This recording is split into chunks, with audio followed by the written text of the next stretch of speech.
Hello, my name is Mikhail Aleksandrov, and today I'm gonna show you my infographics and my concept map. What I'm gonna talk about basically, as I realized, this video is supposed to be like a brief summary of what I had in my final file, and I'd love to briefly explain what was there, and you'll be able to ask your questions. Hopefully, that's not going to take lots of time.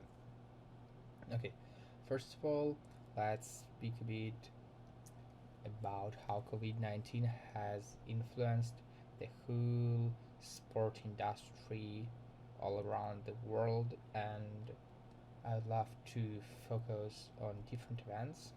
So, for example, in 2020, as you can see, we supposed to have Tokyo Olympic Games 2020 and also Euro 2020. But unfortunately, due to the COVID-19 situation, it didn't happen. So what else I can say? So here I have a nice example of how football looks like right now. Before I tell about those pictures, I kind of need to explain the situation. So basically, if you do not know, or if you're not really interested in sport, what has happened? The soccer leagues, they were paused for some time, so somewhere around March or April, like, because there are different countries, and in different countries different soccer leagues were paused in different times. So the time period between March and April, different football leagues, they were paused till the further notifications. And here what we have, some of their football leagues, they came back. So for example, the German football league, it returned at the first place, but with a significant difference. So these pictures are showing exactly the same stadium with exactly the same team. So this is Borussia Dortmund, and this is how stadium looks like, or like, to be more exact, looked like before the COVID-19 situation.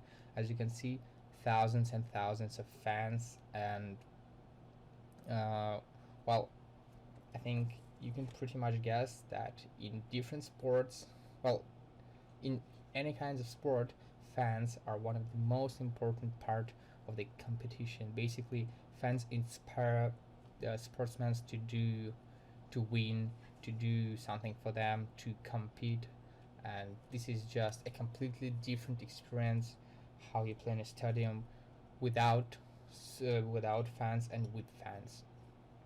So now, even though the league was continued, that's how the stadium looks right now. So yeah, football players, they have, well, two teams, they have to play against each other, but at the same time, no fans are allowed on the stadium, and only TV translations are available. You can see it looks completely differently, and for football players it feels on a different level, and of course this one is way worse. So of course, like, other leagues are gonna come back soon. So English Premier League, Spanish Premier League, and I believe Italian League are gonna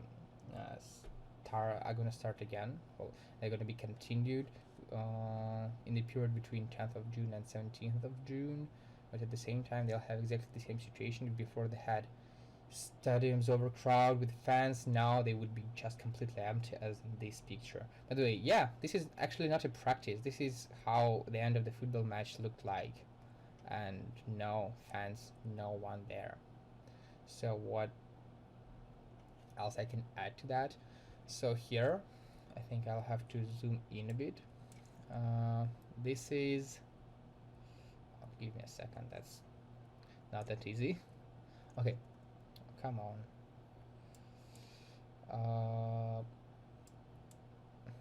Okay, so this is basically this is a table which is supposed to be fulfilled by football players from the second English division. So I don't know about others. Like, I mean, well, first of all, yes, I should kind of understand that maybe people who are watching this video, they're not really interested in football, and I have to explain everything in a lot of details. There are several leagues in England, while like the first, second, third, and so on. I believe 9 leagues, and I don't have any information about the first league, but this is what is supposed to be filled by football players in the second league. So I'll have to fill this table and send it to English, well, English Football League Federation. And well, at this moment, you may say something like, "Oh, isn't that useless?" Well, what if the football players lie? I have an explanation to that. So, what I think, if someone tries to lie at the situation about what, for example, if they do have temperature and they lie that they do not, and later it would be found out that the person had actually the temperature, probably penalties for lying in this situation, they might be just uh, incredibly huge. I didn't find any information about that. This is only my assumption. So we'll have a closer look, like even loss of smell, loss of taste, temperature, muco, headache.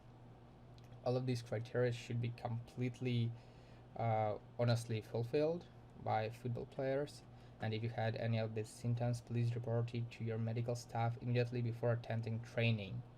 So uh, this is created to help stopping, oh well, to help to stop the spreading of coronavirus. And even though at the same time, um, uh, if people want the football to be continued, they have, well, I mean they, I mean the bosses of football leagues, they supposed to implement those specific um, additional features to somehow find out information about sick players. And yeah, I think this is pretty much important thing.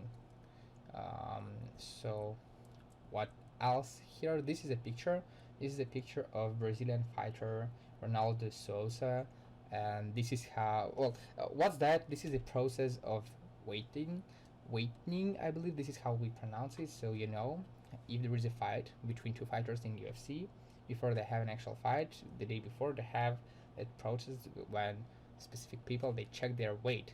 So to make sure that the fighters are in specific weight category, so they're not too fat, I can say, or like too slim.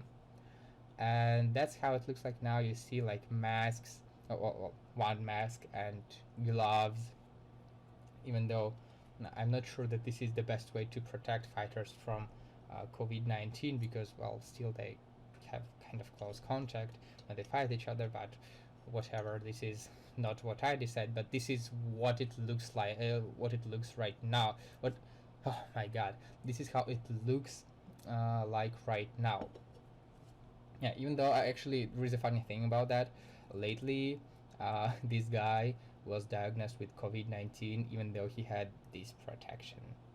So, and you might be interested what's going on here on the right, well, top, oh, no, I mean bottom right corner. So, employees at the Danish soccer club AGF Aarhus, well, they experienced coronavirus shutdown, and they made kind of cool suggestion, in my opinion, cool. So since they are not allowed to have any fans on the stadium right now, yes, the same thing as in German football league, they thought about, why wouldn't we install big TVs all around the stadium and make a Zoom call with all of the fans? Well, not all of the fans, but some fans. So this is gonna actually give some sort of the atmosphere to the stadium, and football players will see that people actually support them, and at the same time football fans is gonna make an illusion of them being right in the stadium right now. And what I think, this is a pretty cool idea. Of course, this is not an actual picture, this is an art, this is how they expect it to look like, and it was not implemented yet, and honestly I doubt that that's gonna happen. But in my idea, as well, as a solution, as a possible solution, that's a pretty cool decision, and that's what probably I would love to see, because this, like, first of all, it helps not to spread coronavirus. People are not going to be at the stadium, but still, it creates some sort of people existing there, and that helps well, literally everyone, the fans and the soccer players. It creates some sort of atmosphere which makes it definitely better. So to summarize all what I've said, we have lost a couple of cool sport competitions which could happen within this year, and these ones are not the only ones. I just decided to pick the main sport events. At the same time, in soccer, there are no fans in the stadium, which pretty much look really boring and not really exciting as football's supposed to look like. Football players supposed, well, in some leagues, at least in one specific league, they're supposed to fulfill these criteria. In UFC, they have all of these protections methods and employ, well, some people they actually suggest pretty much cool ideas what can be done within all this COVID situation.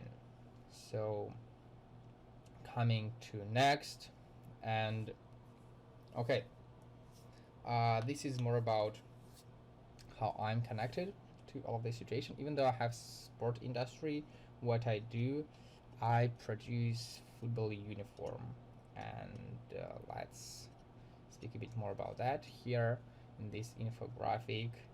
Well, I just probably I could split it, but I found it pretty much convenient to add cultural marketing and my strategies at the same infographics, and I would like to start with strategies and overall. So I produce my, well, it is not here on infographic, but well, I just need to, well, tell this information to make you know what I'm talking about. I produce my football uniform in India because this is a pretty much low cost country, but at the same time I distribute my product to Germany, and to be more specific, to Hamburg, which you can see right here. This is where Hamburg is located. This is the map of Germany, and this is my final distance, right? So in Germany, I've got two main waves of not waves paths of distribution of my product. One of them is selling it in local stores um, to well, casual customers. The other way, well, I just put this local store selling and online selling at the same category because this is basically selling to casual people. And my second path or way, it is a contract with Hamburg VC. So let's talk a bit more about that. What I'm planning to do is cooperate with Hamburg VC. I believe this is kind of a strategic alliance. So how does it look like? Um, well, uh, when um, when in my store, I'm pretty much allowed to, well, to use logo of Hamburg VC because I'm gonna sell probably shirts with football players of this football club, and like different stands with football players of this club.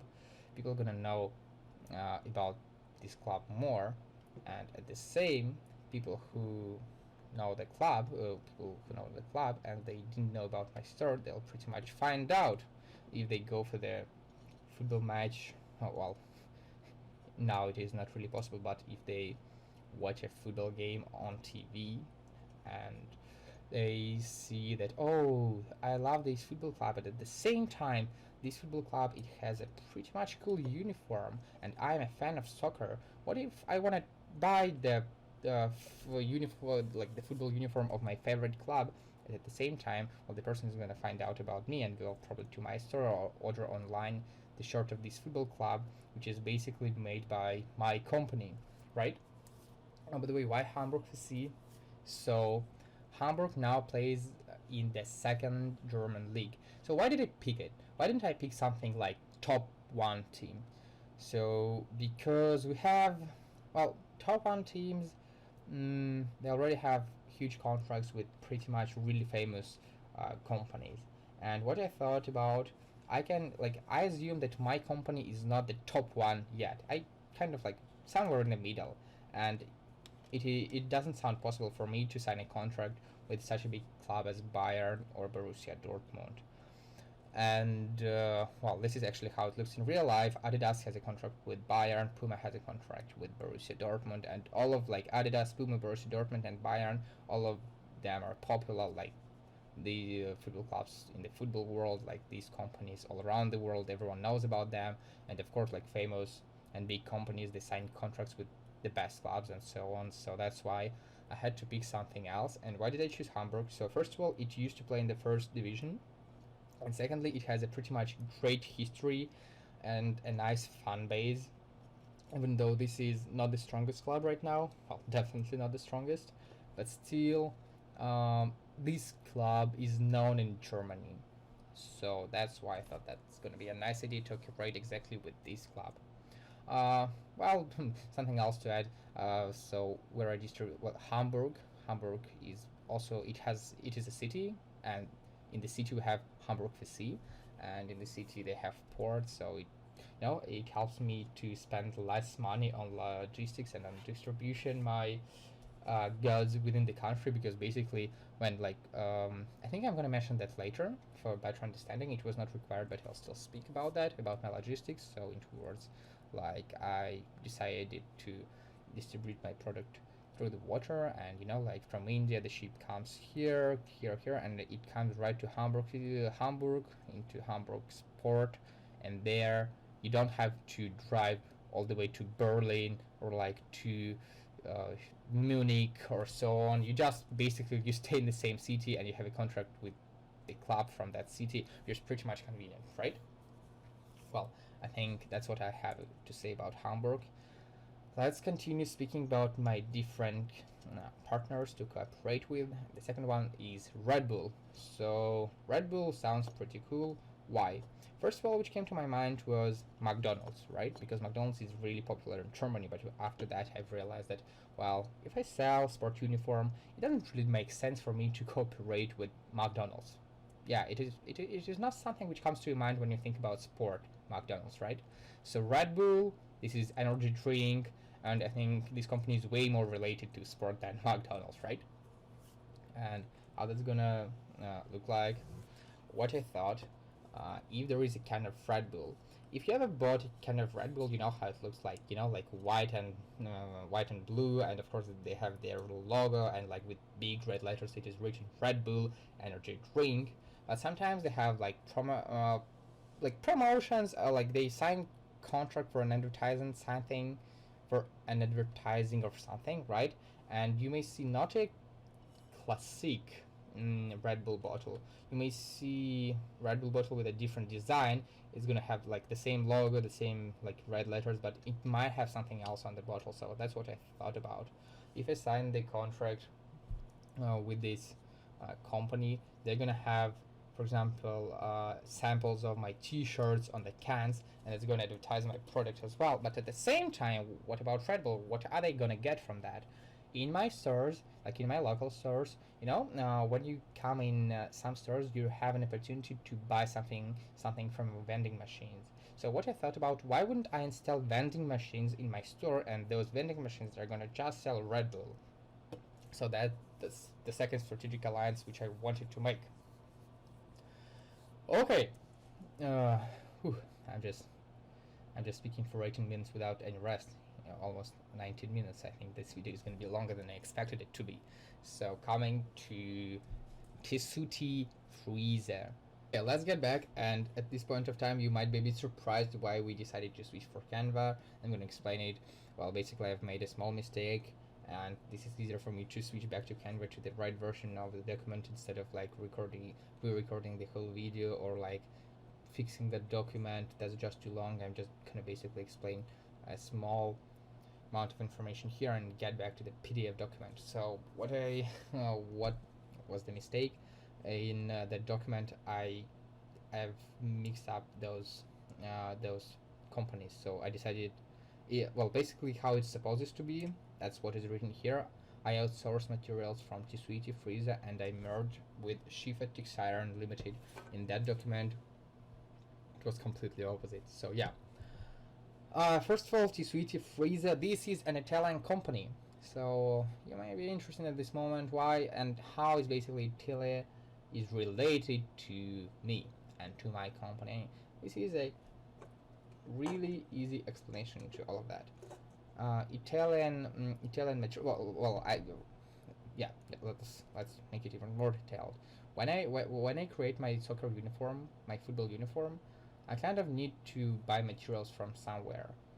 And based on my research, I found that the best place to buy materials is in Italy because of the price and the quality and all of overall textile industry is pretty much developed in this country. And after that, I just had to find a firm which is gonna provide, well, again, good price and good quality at the same time. And that company was Tisuiti Freezers, so I will outsource my materials from Tisuiti Freezer, and they're gonna be moved by the water source of the water method of transportation to India, where I'm planning to locate my fabrics. Well, what after? This is Shiva Textiron Limited. How is it related to my business? Well, the thing is, I thought about that. Even though I decided to pick not a super, not this top one club in Germany, and overall, I'm doing like not, I'm not the top one soccer uniform company like we have Adidas, Puma. Of course, they're not only focused on like sport uniform, like sport suits, and they're just like they have different types of clothes. But at the same time, still, this is a super big competition on German market. And to be able to produce more of my products, I thought about why won't I merger with not the biggest but at the same time pretty much good company in India, and I found this Shiva Textiron Limited company, and I would love to merge with it.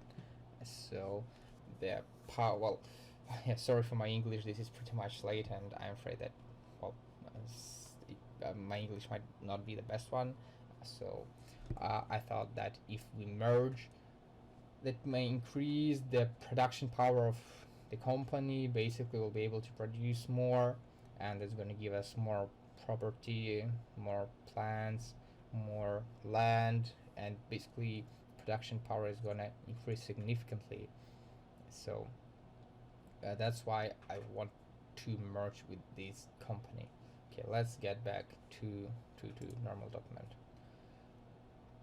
Okay, yeah, so I have two strategic alliances, one merger should be here, and one outsource with Sweetie Freezer.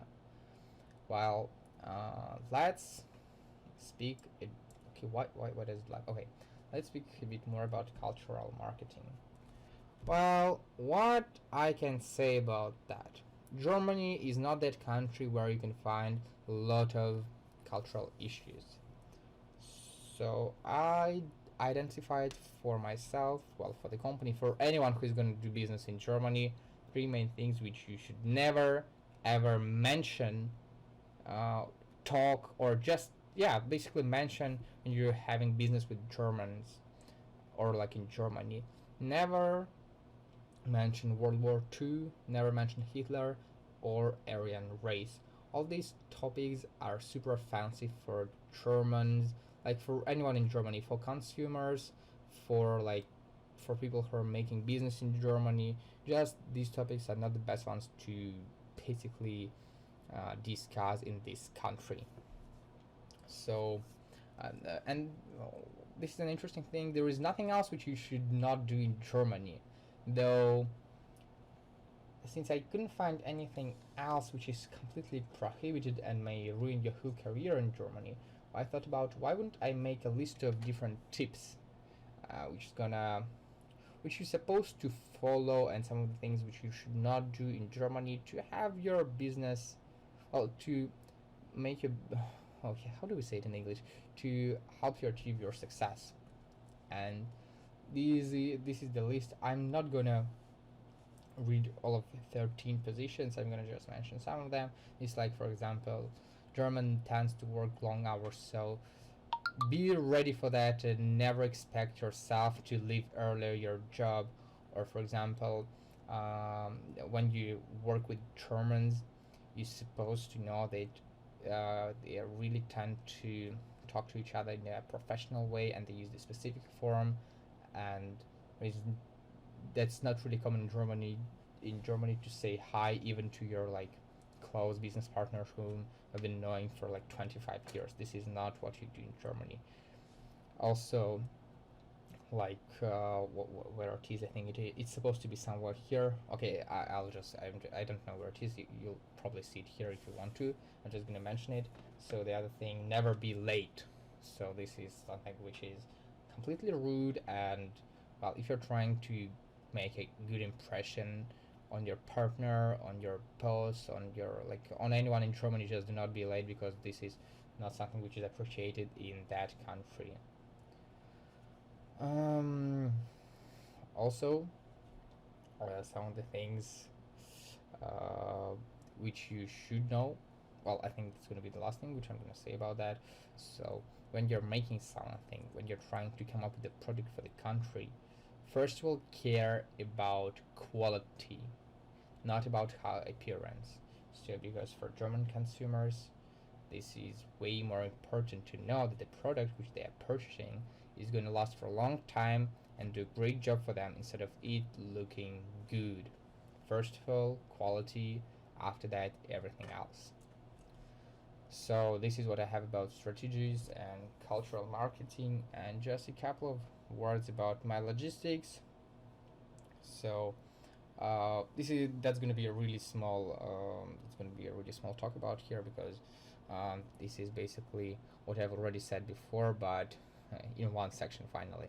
So I outsource my materials in Italy. To be more exact, that company is located this company is located in Brescia, which is not far away from Genoa. And Genoa, so Brescia, it is somewhere here. Well, if you can see my mouse, somewhere here, and Genoa is somewhere here. So from Brescia to Genoa, the materials are going to be um, moved by car transportation, because it is not really far away, and I don't see any sense in terms of using flight transport, like air transportation, water transportation. Is not even possible there, because Brescia doesn't really have rivers near to the city, like railway transportation. It is like too close. You can basically locate everything in a big track and move it to Genoa. So in Genoa, their materials are going to be transported by water, like you can see the way, like these to India, to Mumbai port.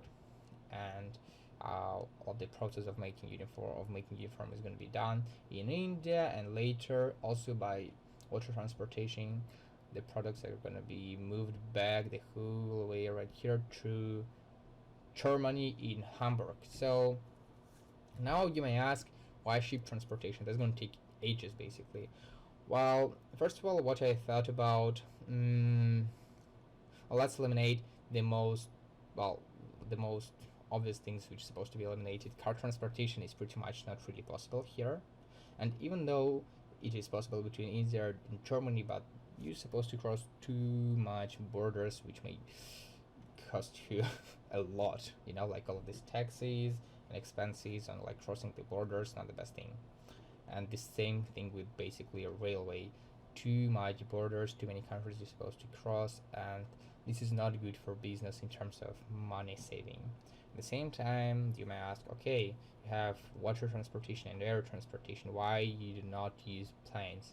So I don't see a sense. Like I don't see any sense in that. So using planes, you use planes when you're actually interested in uh, sending your product from one place to another one in a very short period of time, and it is costly. And if I have to choose between water transportation by ship and by plane, I do not see a big advantage for my business in this case, because, well, I have soccer uniform. Nothing is gonna happen if it is gonna be moved to Germany in a month, not in a day. Like, this is just uniform and can last pretty much for a long time. So yeah, I think that cheap transportation is the most relevant one, especially considering the fact that I may do lots of uniforms here in India, and also put a lot of them on the ship, because on the ship, well, it can contain, how do you say that, well, sorry for my bad English. I'm really getting tired, I believe. So the ship can get way more products than the plane, Since the time is not a big deal for me in this case, I won't use a plane just because I don't really have to. So yeah, that's why. Whew, I think I briefly explained everything what was in my final document. And why is it lagging? I don't know. You probably can also see that. Yeah, that's how it works. And thank you so much for listening. It was a really long video. If you have any questions, I can pretty much guess that probably I didn't mention something because I've got too much of information. And if you think that somewhere I just forgot to say about something and you still have questions about that, feel free to ask. And thank you for your attention.